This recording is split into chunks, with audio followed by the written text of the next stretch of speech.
आमचे सरकार मंत्री राष्ट्रसंत तुकडोजी महाराज नागपूर विद्यापीठाचे माझे कुलगुरू आदरणीय डॉक्टर एस.एन. पठाण, आपल्या MIT विश्वशांती केंद्राचे मार्गदर्शक डॉक्टर विश्वनाथ कराड, ज्यांचा या ठिकाणी ओजस्वी भाषण झालं असे माजी माननीय श्रीपाद सुमेशजी, त्याचप्रमाणे डॉक्टर संजयराव भोसले, उपस्थित सर्व मान्यवर बांधवांना आणि डॉक्टर एस.एन. पठाण यांचा माझा गेल्या 25-30 वर्षापासून संबंध आहे. नागपूर विद्यापीठाचे कुलगुरू म्हणून त्यांनी अतिशय उत्तम रीतीने कार्य केलं आणि त्या कामाचा साक्षीदार होण्याची संधी मला मिळाली. डॉक्टरांच्या जीवनामध्ये एक सामान्य परिवारातून त्यांनी आपल्या जीवनाची सुरुवात केली आणि स्वतःच्या मेहनती आणि परिश्रमाच्या भरोशावर त्यांनी शिक्षण क्षेत्रामध्ये मोठं नाव कमावलं. एक गोष्ट खरी आहे की डॉक्टरांनी आपल्या या जीवनाच्या प्रवासामध्ये आपल्या वैचारिक दृष्टिकोनाशी विजयशी कधी कॉम्प्रोमाइज केलं नाही. समाजामध्ये खऱ्या अर्थाने आपले जे विचारक आहेत त्यांचं सगळ्यात जास्त महत्त्व कोणतं असेल तर समाजानुकूल, युगानुकूल, देशानुकूल जे काही हिताचे विचार असतील ते परखडपणे समाजासमोर मांडणं, ती मतं व्यक्त करणं, हे त्या माणसाच्या व्यक्तित्वाचं सगळ्यात मोठं लक्षण असतं. मतभिन्नता असू शकते पण मनभेद असतात. एखाद्या विचाराबद्दलचे आपल्या मनामध्ये वेगळं मत असणं हे लोकशाहीमध्ये याला आपण स्वाभाविक रूपाने मान्य केलेलं आहे. पण दुसऱ्याचं जे मत आहे ते आपल्या विरोधात जरी असलं तरी त्याचा सन्मान करणं हे लोकशाही व्यवस्थेला मानणाऱ्या प्रत्येक माणसाचं कर्तव्य पण आहे. डॉक्टर साहेबांनी आपल्या जीवनामध्ये ज्या कृतीने, व्यवहारातून, चालचलन, व्यवहाराने, चरित्रामधून खऱ्या अर्थाने सर्व धर्म समभावाचं विचारदर्शन त्याच्या साहित्यातून आणि व्यक्तिमत्वातून घडवलं. आपल्या संविधानामध्ये सेक्युलर शब्द आलेला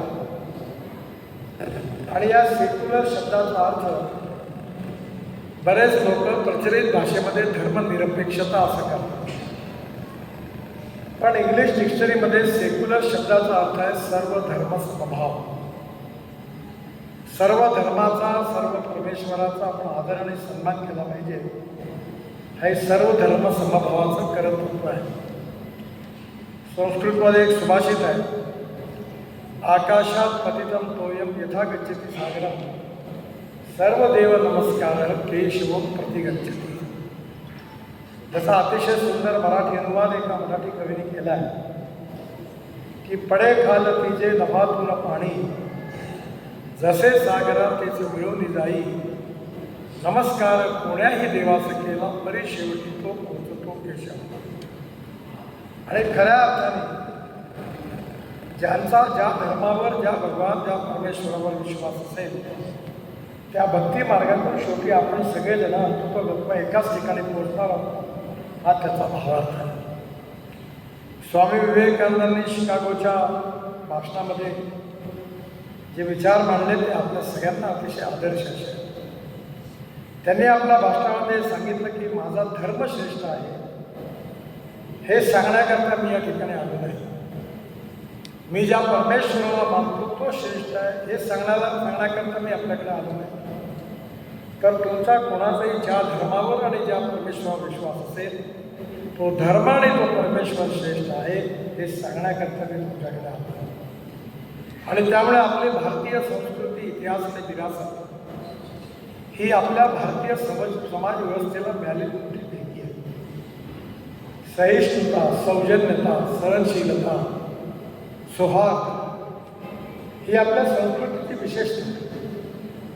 अनेकता में एकता यही हमारी विशेषता हा भाव आहे. आणि या सगळ्यांमध्ये आज सगळ्यात पहिल्यांदा आपल्या संस्कृतीमध्ये सांगितलं गेलं आहे आणि ज्ञानेश्वरांनी पसायदानामध्ये जे सांगितलं आहे, आदरणीय विश्वनाथ कराडजी पाय फुटत असल्यामुळे गेले, ते ज्ञानेश्वरांचे उपासक आणि पसायदानामध्ये जेव्हा आपण त्याचा एक एक वाक्याचा अर्थ काढतो, त्याचा अर्थ असा आहे की विश्वाचं कल्याण हो. आपण कधी हे म्हटलं नाही की माझं कल्याण हो, माझ्या परिवाराचं कल्याण हो. आपण म्हटलं विश्वाचं कल्याण, प्राणी मात्राचं कल्याण. आणि म्हणून दुसऱ्याच्या भविष्याबद्दल त्याचं कल्याण होण्याची भावना व्यक्त करणं ही आपल्या संस्कृतीची सगळ्यात मोठी विशेषता आहे. आणि जे मूलभूत तत्व आहे, मग बायबलमध्ये असतील, गीतेमध्ये असतील किंवा कुराणामध्ये असतील, कुठल्याही धर्मग्रंथामध्ये असतील, ती जे मूलभूत तत्व आहे, जे स्पिरिट आहे, ते जर आता नीट अभ्यास केला तर लक्षात असं येतं की जे मूलभूत तत्वांमध्ये कुठल्याही प्रकारचा डिफरन्स नाही आहे. आपण नेहमी म्हणतो की आपलं संविधान जे आहे, there is a difference between letter and spirit. जे स्पिरिट आहे, जो भावार्थ आहे, तो सर्व उपासना पद्धतीमध्ये संप्रदायामध्ये एकच आहे. पुढे मंदिरात किती वेळा जावं, पुढे गुरुद्वारात किती वेळा जावं, पुढे मस्जिदीमध्ये किती वेळा जावं, कशी भक्ती करावी, हा त्याचा अधिकार आहे. आणि आपल्या संविधानाने प्रत्येकाला फ्रीडम ऑफ स्पीच जशी दिलेली आहे, तशी फ्रीडम ऑफ रिलिजन देखील आहे. आवश्यकता ही आहे की सर्व जात, पंथ, धर्म, भाषा आणि सेक्स याच्या आधारावर जी सामाजिक विषमता दिसते ती चिंतेचा विषय आहे. आणि खऱ्या अर्थाने आज या गोष्टीची आवश्यकता आहे की कुठलाही व्यक्ती हा जात, पंथ, धर्म, भाषा, सेक्स यांनी मोठा नाही आहे, हा त्यांच्या गुणवत्तेने मोठा आहे. या विषयावर सगळ्यांनी श्रद्धा ठेवायची गरज आहे. आणि म्हणून जोपर्यंत समाजामध्ये उच्च नीचतेची भावना, जातीयता, अस्पृश्यता समूळ नष्ट होत नाही आणि सामाजिक समतेच्या बरोबर आर्थिक समानता, समता प्रस्थापित होत नाही, तर तोपर्यंत खऱ्या अर्थाने आपण जे राष्ट्रीय पुनर्निर्माणाचं जे स्वप्न बघतोय ते पूर्ण झालं असं म्हणता येणार नाही. आणि हे जर करायचं असेल तर समाजामध्ये योग्य दिशेने प्रबोधन, प्रशिक्षण आणि संस्कार या तिघांच्या माध्यमातून आपल्याला जनमानस, लोकमानस, समाजमानस असं घडवावं लागेल की त्याच्या व्यवहारातून, चालचलन, व्यवहाराने, चरित्रातून त्याचं प्रतिबिंब दिसलं पाहिजे. एकाने कॅरेक्टरची उत्तम व्याख्या केली की one's character is a one's behaviour in the dark. अंधारातलं वर्तन जे असतं ते खऱ्या अर्थाने माणसाचं चरित्र, पण जे अंधारात आहे ते उजेडात आहे. याबद्दलची स्पष्ट भूमिका ठेवून समाजामध्ये स्वतः जगणं आणि दुसऱ्याला जगण्याकरता प्रेरित करण्याच्या मार्गाने हे खऱ्या अर्थाने समाजाकरता गुणात्मक कॉन्ट्रीब्युशन आहे.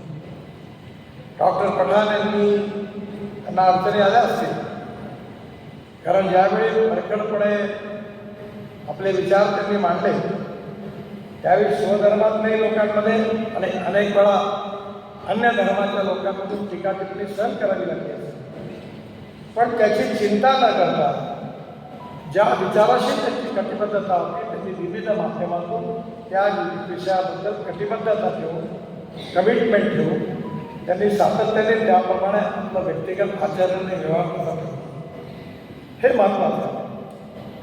कारण लोक असं आहे की आजकाल राजकारणात तसंच बाकीच्या ठिकाणी झाला आहे की पाणी तेरा रंग कैसा जिसमें मिला है वैसा. म्हणजे स्वतःचं काय अस्तित्व आपल्या देशामध्ये विचार भिन्नता हा अशी समस्या नाही आहे, देशामध्ये विचार शून्यता ही समस्या.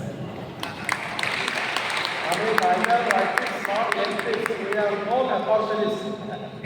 असं म्हणणं आणि साहित्यिकांबद्दल, कवींबद्दल, विचारवंतांबद्दल तरी अपेक्षा आहे की त्यांनी आपल्या मनातले विचार परखडपणे मांडले पाहिजे. आणि लोकशाहीची सगळ्यात मोठी परीक्षा कोणती असेल तर राजाच्या विरुद्ध कितीही प्रकारपणे जर कोणी विचार मांडले तर राजाने ते सहन केले पाहिजे आणि त्या विचारावर कीर्तन केलं पाहिजे. माझी आईने मला सांगायची लहानपणे की निंदकाचे घर असावे शेजारी. म्हणजे आपल्याला जे दिशा देणार आहे तो निंदा करणारा माणूस आपल्याला सांगणार आहे की आपलं काय चुकलं आहे आणि काय बरोबर आहे. आणि म्हणून समाजामध्ये आपण जगातले सगळे